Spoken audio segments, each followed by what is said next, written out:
प्रकृति ने हमें इतना तो सिखा दिया है कि अगर मानव जीवन चलाए रखना है तो पर्यावरण को भी बचाए रखना है। Hello and welcome in GS vision. मैं हूं अरविंदर सिंह। आज है 5 जून यानी कि वर्ल्ड इन्वायरमेंट डे यानी कि विश्व पर्यावरण दिवस। तो हर वर्ष की तरह इस वर्ष भी एक थीम है। इस बार थीम है सेलिब्रेट बायोडाइवर्सिटी यानी कि जैव विविधता। इसके अलावा हर वर्ष एक होस्टिंग कंट्री भी होती है यानी कि मेज़बान देश होता है। इस बार होस्टिंग कंट्री कोलंबिया जर्मनी की पार्टनरशिप के साथ है।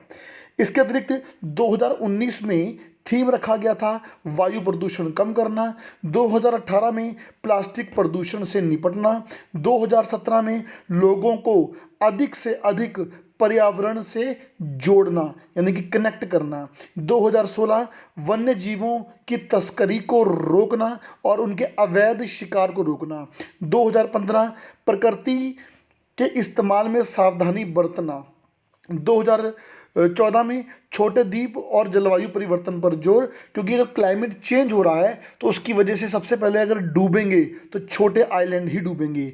2013 think eat and save theme दिया गया था, 2012 ग्रीन इकोनॉमी थीम आया था और 2011 जंगल बचाने के लिए पेड़ लगाने पर जोर। ये 2011 पहला समिट था जब इन्वायरमेंट पर समिट भारत में आयोजित हुआ था। तो ये 2020 की थीम और इसके अलावा 2011 तक थीम्स आपसे ये पूछ सकता है। इसके अलावा भारत ने होस्टिंग अब की थी, तो भारत ने होस्टिंग जो की थी वो 2011 में की थी। पर्यावरण पर पहला अंतर्राष्ट्रीय सम्मेलन स्टॉकहोम यानी कि स्वीडन में हुआ था। 5 से 16 जून तक ये सम्मेलन चला था, जिसमें एक नारा यानी कि स्लोगन यूज किया गया, एक ही पृथ्वी। 1972 15 दिसंबर को यूएनओ का सम्मेलन पुनः हुआ और यूएनओ ने घोषणा की कि 5 जून को पर्यावरण दिवस के रूप में मनाएंगे और पहली बार पर्यावरण दिवस 5 जून 1974 यानी कि 1974 को मनाया गया था। इसके अतिरिक्त इसके बाद पर्यावरण पर अनेक सम्मेलन हुए थे। इनमें से लंदन सम्मेलन महत्वपूर्ण है। लंदन सम्मेलन जो था वो समुद्री पर्यावरण से संबंधित है। इसके अलावा वियना सभा ऑस्ट्रिया में 1985 में हुई थी।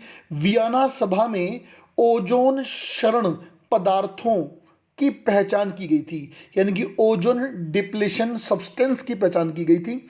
मॉन्ट्रियल समझौता यानी कि मॉन्ट्रियल प्रोटोकॉल, यह एक बाध्यकारी यानी कि कंपलसरी अंतर्राष्ट्रीय समझौता है जो 16 सितंबर 1987 को कनाडा के मॉन्ट्रियल शहर में हुआ और 1 जनवरी 1989 को ये लागू होता है। इसका मुख्य उद्देश्य है ओजोन परत को नुकसान पहुंचाने वाली गैसों के उत्सर्जन में कमी करना है। इसके अलावा 1988 का समिट टोरंटो में हुआ था।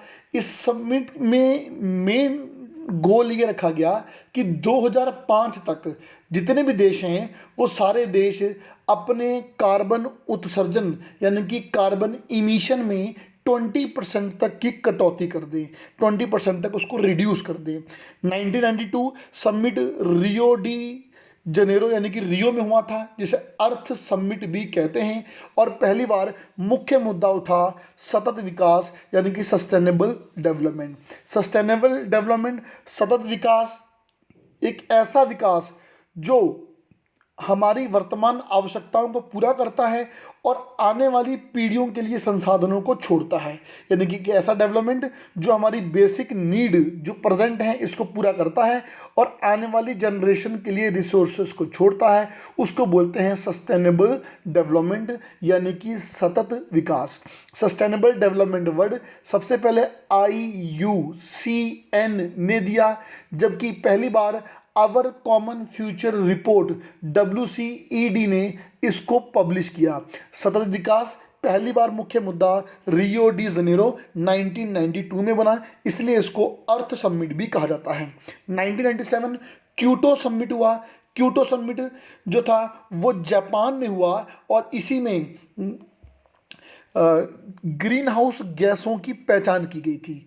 ग्रीन हाउस गैसें जो ग्लोबल वार्मिंग के लिए उत्तरदायी होती हैं, 6 ग्रीन हाउस गैसों की पहचान की गई और कार्बन क्रेडिट कॉन्सेप्ट भी इसी सम्मेलन में लाया गया। यह समझौता 2005 को पूरे विश्व में लागू हो जाता है।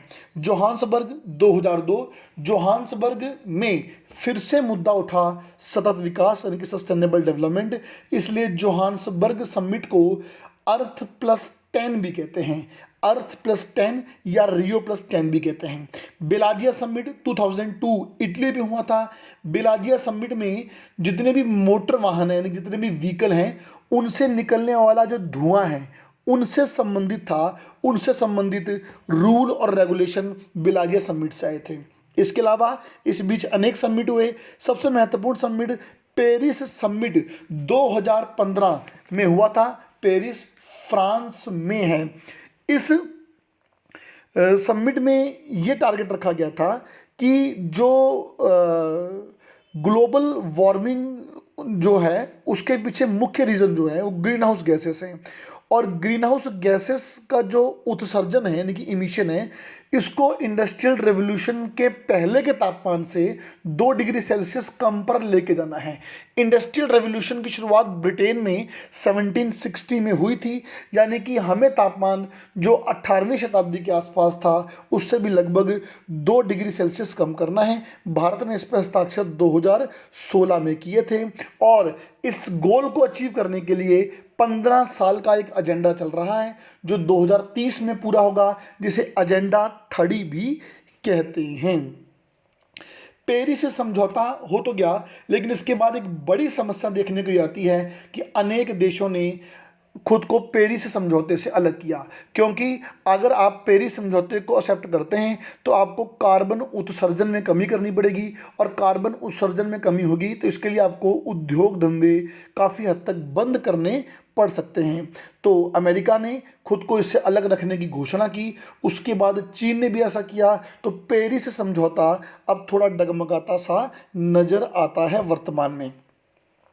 एक संगठन है आईपीसीसी यानी कि inter governmental panel on climate change.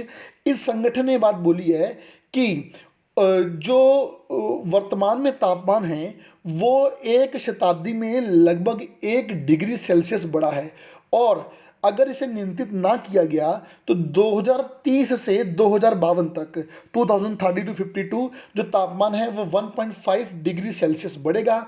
और अगर इतना बढ़ जाता है तो सारे ग्लेशियर मेल्ट हो जाएंगे, समुद्रों का जल स्तर बढ़ जाएगा, ग्लेशियर मेल्ट होंगे तो पहाड़ों से जो सदाबहार नदियां हैं वो नदियां अब नहीं निकल पाएंगी।